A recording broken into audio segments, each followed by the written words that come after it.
সুপ্রিয় দর্শক আসসালামু আলাইকুম। আশা করি আপনারা সবাই ভালো আছেন। এই যে একটা ভিউ পয়েন্ট দেখতেছেন, নদীর পাড়ে একটা সুন্দর একটা পরিবেশ দেখতেছেন। এই পরিবেশটা অ্যাকচুয়ালি কোনে, এটা যদি আপনাদের জানার ইচ্ছা আছে তো চলেন ভিডিওটা একটা স্টার্টিং থেকে স্টার্ট করি।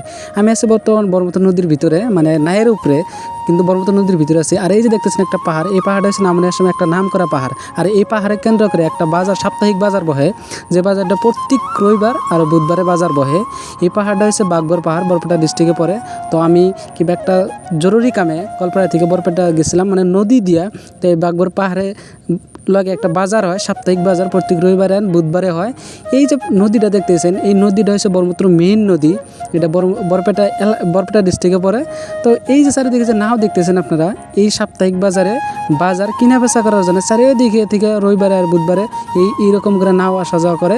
মানে নিজের খাদ্যবস্তু থেকে স্টার্ট করে, নিজের শস্য থেকে স্টার্ট করে কাপড় কানি, খাওয়া বস্তু ইত্যাদি ইত্যাদি বস্তু এই বাজারে বেচা কিনা করে। আর এই যে দেখতেছেন নাও, একদম পশু পাখি, গরু ছাগলি ভেড়া মোষ সব ধরনের বস্তু এই বাজারে কিনা বেচা। আর এই যে দেখতেছেন এটা হচ্ছে বাগবর পুলিশ স্টেশন, মানে একদম নদীর পাহাড়ে, একদম নদীর পাড়ে। তার জন্য এই পরিবেশটা অনেক অনেক ভালো লাগে। মানে একটা পাহাড়ে কেন্দ্র করে একটা বাজার হয়েছে, সাপ্তাহিক বাজার। আর সাপ্তাহিক বাজারটা একদম নদীর পাড়ে, তার জন্য খুবই ভালো লাগে।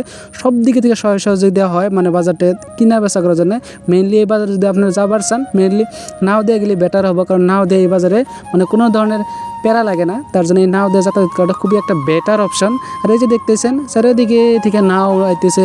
অ্যাকচুয়ালি এই মানুষগুলো ডিপেন্ড করে আছে চর এলাকায়, যারা চর এলাকায় বসতি করে তাদের যে উৎপাদিত শস্য বা বিভিন্ন ধরনের খাদ্যবস্তু বা বিভিন্ন ধরনের গরু ছাগল এই বাগবর বাজারে বুধবার আর রবিবারে কিনা বেচা করে, যার জন্যে এই জায়গাটা একদম ফেমাস।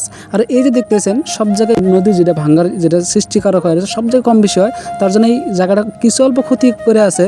তথাপি এই বাজারটা যেটা পরিবেশ, এই বাজারটা যেটা কালচারাল যেটা একটা সিস্টেম হয়েছে, বহুত বছর ধরে এই বাগবর বাজারটা হয়েছে, যার উপরে হাজার হাজার মানুষ নির্ভরশীল হয়ে আছে। এই বাজারে নিজের উৎপাদিত শস্য বা নিজের গরু ছাগলের থেকে আদি করে সব কিছু কিনা বেচা করে নিজের ফ্যামিলিটা চলে আসে। বাজারটা খুবই একটা সুন্দর একটা পরিবেশকর জায়গায়, মানে নদীর পাড়ে।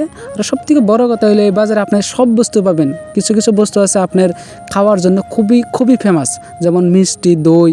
তার পিছনে আপনারা এখানে একদম প্রচুর সবজি পাবেন, প্রচুর গরু ছাগল পাবেন। মানে এই বাজারে মেনলি হাজার হাজার গরু কিনা বেচা করা হয়, হাজার হাজার গরু ছাগল এখানে পাওয়া যায়।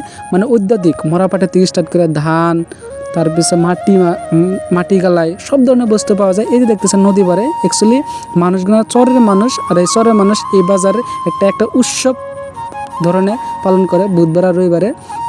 পরবর্তী সময়ে আমি আপনাদেরকে দেখাবো ইনশাল্লাহ বাজারের ভিতরের পরিবেশ। তো এটাই আসলে আজকের একটা ছোট্ট একটা mini blog, insight mini blog বাইরে থেকে করছি।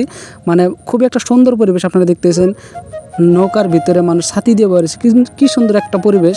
আর চারিদিকে খালি মানুষ আর মানুষ দেখতেছেন, মানে একটা খুবই সুন্দর। এই বাজার সব কিছু পাবেন আপনারা নিজের সামর্থ্য, খাট পালেঙ্গের থেকে স্টার্ট করে। আশা করি ভিডিওটা আপনাদের ভালো লাগছে। খোদা হাফেজ।